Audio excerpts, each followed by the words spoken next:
Imagine being stranded in the wilderness, your survival hanging in the balance. What do? Panic or rely on your survival skills to stay alive?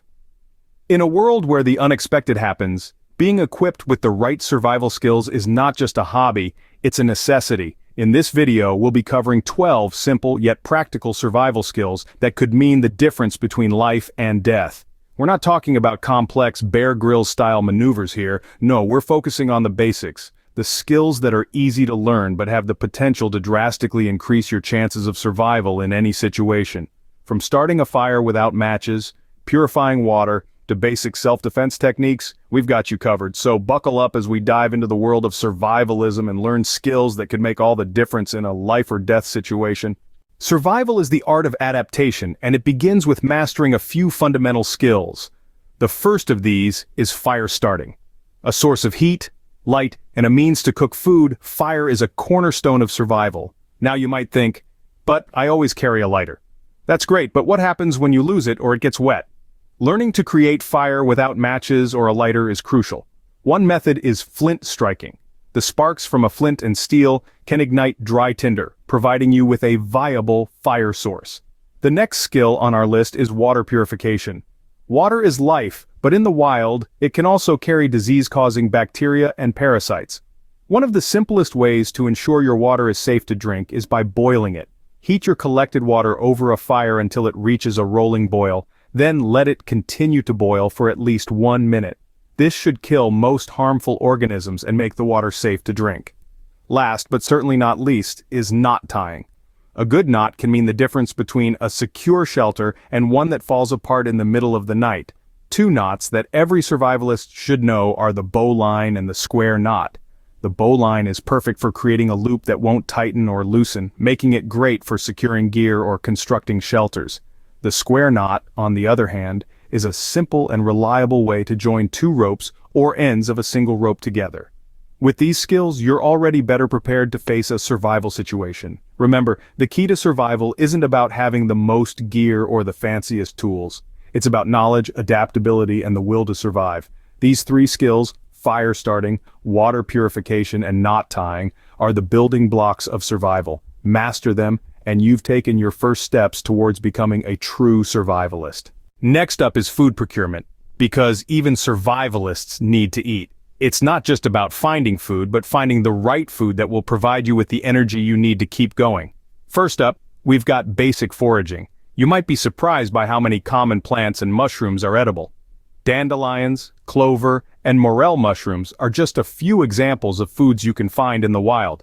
It's important to learn how to identify these and other edible plants, as well as understanding the foraging laws in your area, to ensure that you're not only eating safely, but also sustainably. Next, let's talk about simple fishing techniques. Fish are an excellent source of protein and can be found in many different bodies of water. There are a variety of ways to catch fish, from using a makeshift fishing rod to hand fishing. Even if you don't have a rod and reel, you can make do with a simple stick and some string. The key here is patience and a keen eye. Finally, we come to snare building. This is a more passive method of food procurement as you set up your snare and then wait for small game to wander into it. Snares can be made from a variety of materials, including wire, string, or even vines. The trick is to set up your snare in a location where small game is likely to pass through, such as along a well-used trail or near a water source. Each of these methods has its own merits and challenges, and the best method for you will depend on your environment and the resources you have at hand. But by mastering these three methods, foraging, fishing, and snare building, you'll be well on your way to procuring food in any survival situation. These food procurement skills will help keep you nourished and energized in any survival situation. So get out there, start practicing, and before you know it, you'll be a pro at procuring your own food in the wild. Now let's turn our attention to navigation and signaling, two more essential survival skills. Picture this: you're lost in a dense forest with no cell signal. It's a daunting scenario, right? But don't worry, with the right knowledge, you can navigate your way out. Firstly, understanding how to use a compass and read a map is crucial. The compass needle always points north, which can be your guiding star in the wilderness. Combine this with a good topographic map, and you'll be able to pinpoint your location and plot a course to safety. But what if you don't have a compass or a map?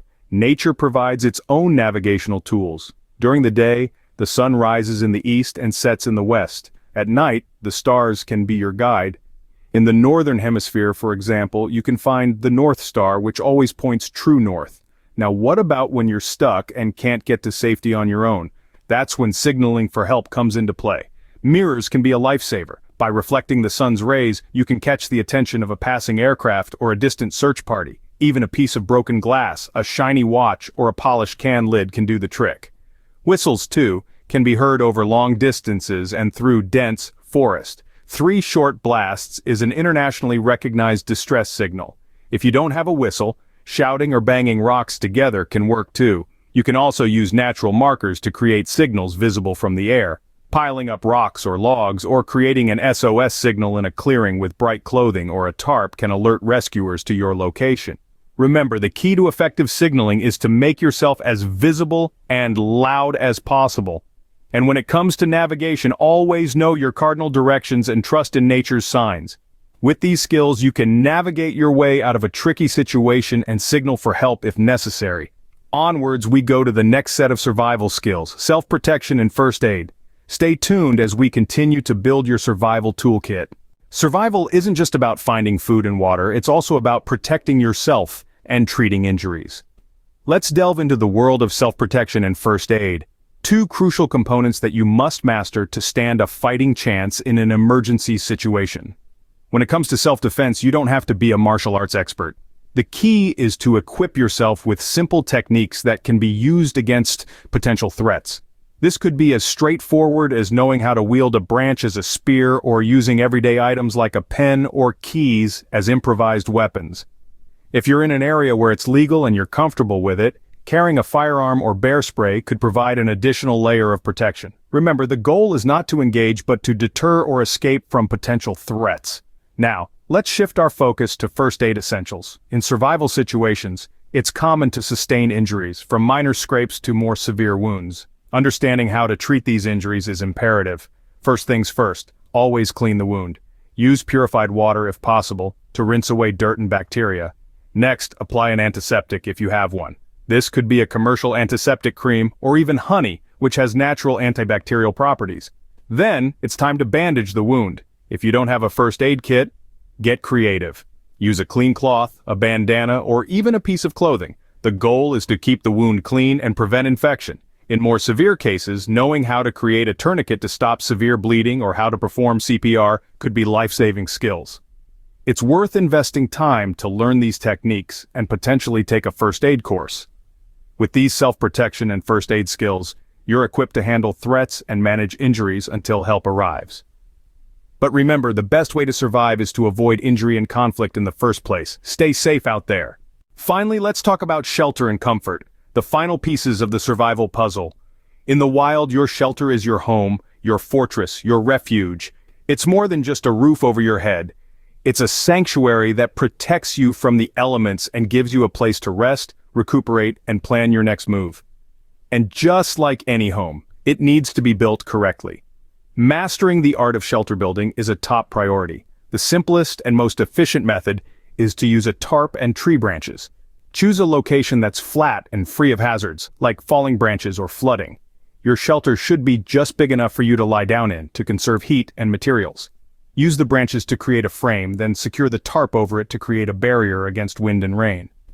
But a shelter is only half the battle. You also need to maintain your body temperature. This is where thermal regulation comes into play.